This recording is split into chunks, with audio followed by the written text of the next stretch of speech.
Что хотел бы отметить и подчеркнуть. Сегодня складывается ситуация, когда рост инвестиций превышает рост ВВП.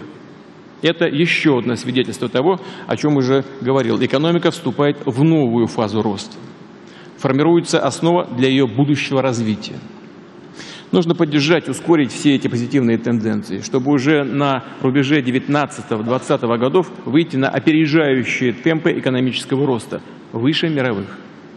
Ключевым фактором здесь является повышение инвестиционной активности, прежде всего со стороны частного бизнеса. Мы уже сформировали целый набор инструментов поддержки инвестиционных проектов. Будем их развивать, делать более гибкими и адресными. Что конкретно в этой связи предлагается сделать? Первое. Нужно поставить на прочную системную основу механизм проектного финансирования. Минимизировать риски для инвесторов на всех стадиях, от подготовки проектов до их реализации, в том числе за счет частичного предоставления государственных гарантий. Все это позволит обеспечить значительный рост объема частных финансовых ресурсов, направляемых на запуск новых проектов в реальном секторе экономики. Второе. Чтобы обеспечить опережающие темпы роста экономики, нам нужно значительно увеличить вложения в транспорт, энергетику, связь, другую инфраструктуру. Источником дополнительных инвестиций должен стать именно частный капитал.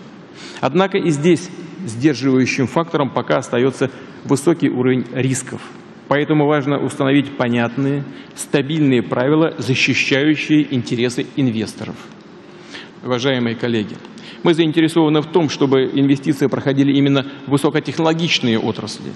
Это передовые производственные технологии и материалы, энергетика и системы накопления энергии, транспорт и управления логистикой, система информационной безопасности, технологии освоения Арктики и шельфа, современные средства диагностики и лечения, агро- и пищевые технологии. Далее. Сегодня носителем прорывных новаций очень часто являются малые компании, так называемые стартапы. Как правило, их создают молодые исследовательские команды. Уверен, они способны стать эффективными партнерами крупного российского бизнеса. И мы будем расширять такое партнерство, создавать необходимую инфраструктуру. На базе наших ведущих вузов намерены начать формирование инновационных научно-технологических центров. Здесь на одной территории будут сосредоточены и образование, и исследовательская база, и высокотехнологичные и венчурные компании. Все они будут тесно интегрированы между собой. Я обращаюсь к руководству наших крупнейших компаний, к руководству Ростеха, Роскосмоса, Объединенной авиационной строительной корпорации, Объединенной судостроительной корпорации, Росатома, других отечественных высокотехнологичных компаний. Активно используйте открывающиеся возможности. Нужно создать у себя подразделения, которые будут предметно работать со стартапами и малыми инновационными компаниями, а также венчурные фонды, чтобы финансировать такие проекты. Прошу, чтобы это не осталось просто пустой фразой. Я прошу вас это сделать практически и как можно быстрее. В свою очередь, у крупного бизнеса должен быть четкий правовой механизм покупки или вхождения в капитал малых инновационных компаний. Прошу правительство и Государственную Думу подготовить и принять необходимые поправки в закон.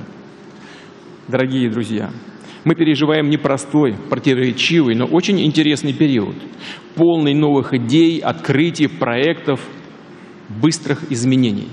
И чтобы отвечать на вызовы времени, требуется настойчивость и воля. Потому что это участие в создании будущего, а его всегда определяли дерзкие, умные, целеустремленные, эффективные люди. Те, кто готов воплотить свои интеллектуальные способности, предприимчивость в смелые новаторские замыслы и полезные для страны дела.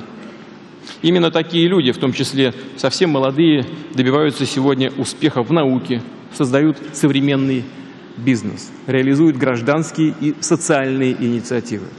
Поэтому мы будем приумножать наш человеческий капитал и, уверен, сможем обеспечить устойчивый долгосрочный рост, новое качество российской экономики, сможем преобразовать Россию, изменить к лучшему жизнь наших граждан.